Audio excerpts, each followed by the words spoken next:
4 astuces pour développer les soft skills. Que vous soyez RH, dirigeant ou salarié indépendant entrepreneur, vous avez besoin d'identifier et de développer vos soft skills et celles de vos collaborateurs. Pour avoir quelques éléments de réflexion, quelques réponses à vos questions, visionnez cette vidéo, elle est faite pour vous. Bonjour et bienvenue, je m'appelle Stéphanie et je suis une ancienne DRH, devenue conférencière et coach professionnel, et j'accompagne aujourd'hui les entreprises avec leurs collaborateurs à être davantage motivés, davantage engagés pour être plus heureux dans leur job. Et on parle naturellement de soft skills puisque je suis convaincue, à titre personnel, que nous avons tous des talents et nous ne les mettons pas forcément en avant, nous ne savons pas forcément comment les révéler. Et dans la notion de talent, il y a évidemment la notion de soft skills. Avant de rentrer dans le vif du sujet, je vous invite à télécharger dès maintenant le guide des 10 clés qui vont vous permettre d'avoir quelques réflexions pour être plus motivé, plus engagé et plus heureux dans votre job. Les soft skills sont devenus incontournables quand on parle de recrutement ou de fidélisation, de développement des compétences en entreprise.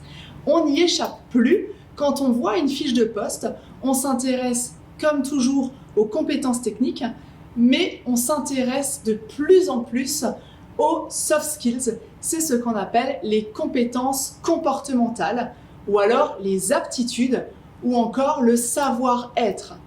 Dans les soft skills, il en existe bien évidemment pléthore, mais on va retrouver la capacité d'écoute, la réactivité, l'adaptabilité, le travail en équipe, toutes ces aptitudes-là qui sont finalement transposables. Et c'est comme ça qu'on remarque et qu'on reconnaît un soft skill, parce que vous pouvez, peu importe votre métier, le transposer d'une activité sur une autre.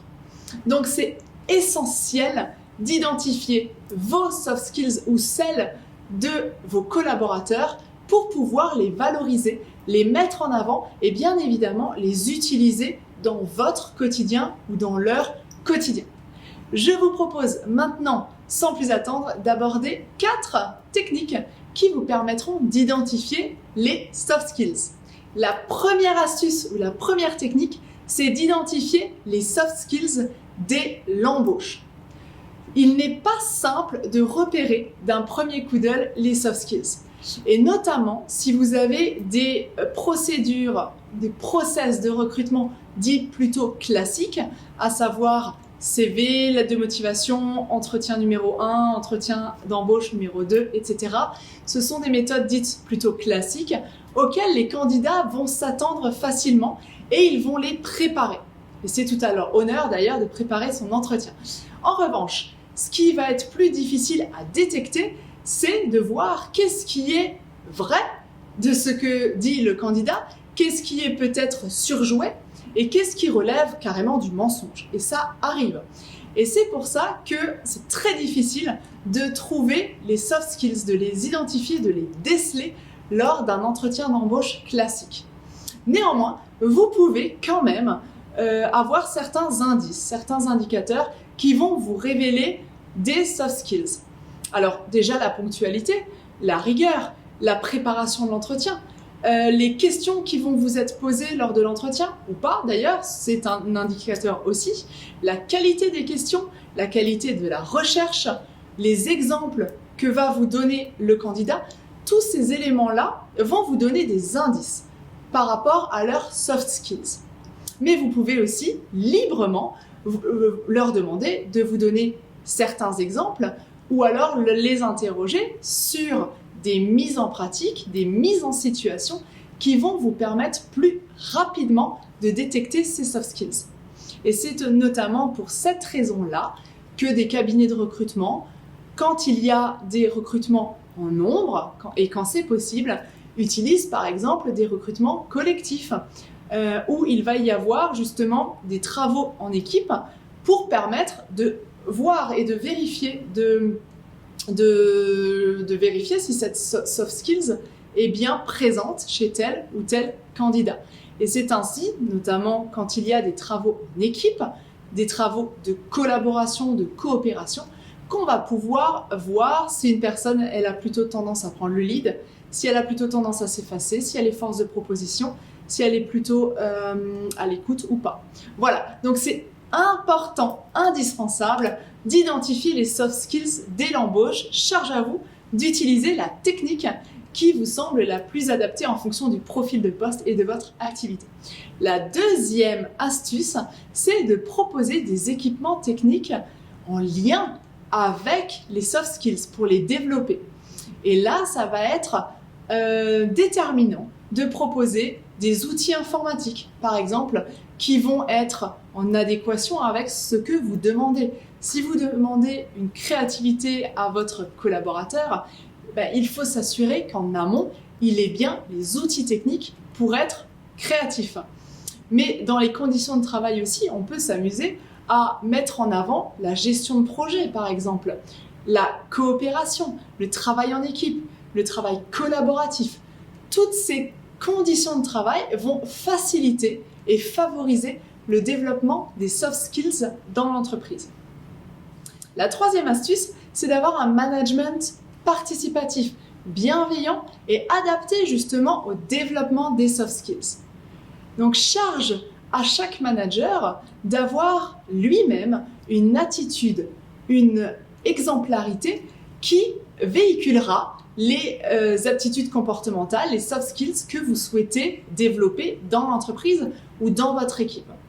Par exemple, si on demande à un manager de favoriser, de véhiculer des soft skills comme la prise d'initiative, mais que celui-ci blâme ses équipes quand ils échouent, c'est qu'il y a un conflit, il y a un problème, il y a un ajustement qui sera à faire. Donc, vous pouvez et vous devez même aligner votre mode de management plutôt bienveillant à l'identification et à l'application des soft skills dans votre entreprise ou dans votre équipe. Et enfin, la quatrième astuce, c'est de développer une culture d'entreprise vers l'humain. Une culture d'entreprise centrée vers l'humain. Ça semble un petit peu classique dit comme ça, mais c'est ce qui va permettre à vos collaborateurs de se sentir plus intégrés, plus impliqués et de vouloir tout faire pour développer justement ces soft skills. Quand on parle de culture d'entreprise, on parle d'ambition pour l'entreprise, on parle de raison d'être, on va peut-être même parler de valeurs et d'objectifs.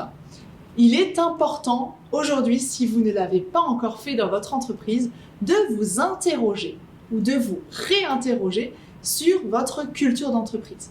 Est-ce qu'elle est actualisée ? Est-ce qu'elle est présente déjà ? Est-ce qu'elle est connue et partagée de tous les collaborateurs ? Et de cette manière-là, dans votre culture d'entreprise, vous allez pouvoir y intégrer les soft skills que vous voulez véhiculer dans votre entreprise. Voilà, vous connaissez maintenant 4 astuces pour développer vos soft skills ou les soft skills de vos collaborateurs dans une équipe ou dans une entreprise. Mettez en commentaire ce que vous en pensez et surtout, quelles sont vos techniques à vous, vos astuces à vous, ce qui permettra d'alimenter la réflexion de la communauté et de toutes les personnes qui visionneront cette vidéo. Vous pouvez toujours vous abonner si ce n'est pas encore fait à ma chaîne YouTube en cliquant sur le bouton s'abonner et la petite cloche. Et je vous invite tout de suite à visionner une autre vidéo qui sera complémentaire à celle-ci et qui vous apportera d'autres éléments. Il s'agit de comment identifier vos talents ou alors comment déceler vos soft skills.